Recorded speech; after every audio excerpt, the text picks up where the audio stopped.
Black as a comfort.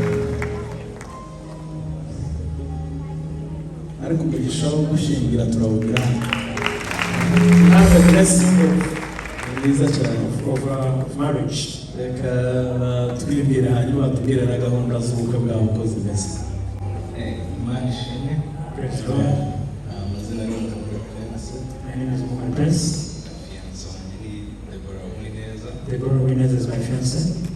Dufite ubukwe ku itariki 21 z'ukwa kabiri. On the 21st of this month we have a wedding. Kuwa gatandatu. That will be Saturday. Urusengero ni hano Foursquare. The church ceremony is at Foursquare. Traditional wedding na reception uzabera Romantic Gardens. Romantic Gardens, the reception and the introduction.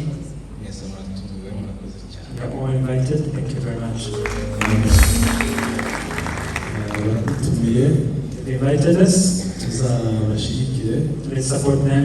hari n'uburyo dukunda kuvuga ngo abantu bazi impamvu y'ukuri ikwiye gutuma badashyingiranwa bazayivuge. If you have a reason of why they shouldn't get married, tell us, inform us. kandi se hano bayivugira muri ofisi hariya. It's not here. It's in the office. That's why I mentioned it. ababishinzwe bakabisuzuma Those in charge, they analyze and see if that's true. basanga idafite ishingiro tugasezeranya abana bacu. If they find it's not tangible, they will just kandi wait basanga out. bafite ishingiro ntidushobora kubasezeranya. And if that reason is tangible, then we can't Cyangwa get turizera ko abo they can be married. iyo kesi itabareba. I believe they don't have that case. ndagira ngo rero turambure ikiganza tubasabire. Let's raise our hands and pray for them. Mana yo kwizerwa, Mana yo kwiringirwa. Heavenly Father, faithful Father, aba ni abana bawe barimo bategura ubukwe. these are your children that get you ready to Turamusaba give Kristo birth. kugira ngo ubane nabo Pray that you be with them. mu myiteguro yose, Every preparation, ubarinde ikibi n'igisa nacyo, Father, protect them from evil. ubarinde kurwara, Protect them from ubarinde sickness, impanuka, any kind of accident, ubarinde ikibi cyose gituruka ku any mwanzi. kind of evil from the enemy. ahubwo data ukomeze ubashyigikire, Father, support them. ubahe n'icyo bakeneye cyose Give them anything that they need. kugira ngo ubukwe bwabo buzagende So that neza. you really can go Turakoze peacefully. ni mu izina rya Yesu Kristo. Thank you, in Jesus' mighty name we pray. Amen. Amen. Yesu akomeze abane namwe. The Lord be with you. Yamwagusubirira. Thank you very much. hanyuma rero ndagira ngo tube twitegura kwakira ijambo ry'Imana. As we prepare to welcome the word of God, turabuze kugezwaho na Pastor Solange, Pastor Solange will ariko share the word. turamwakira mu ndirimbo. Welcome her with a song.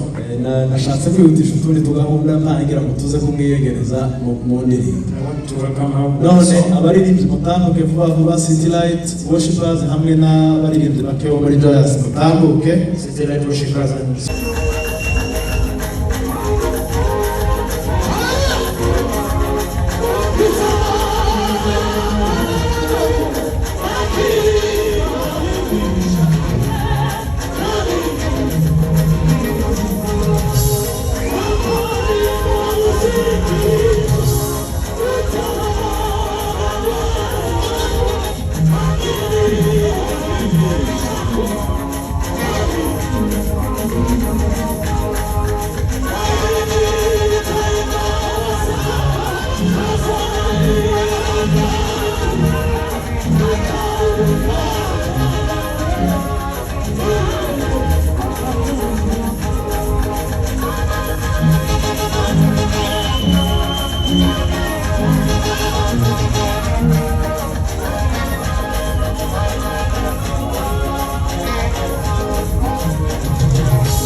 Thank you.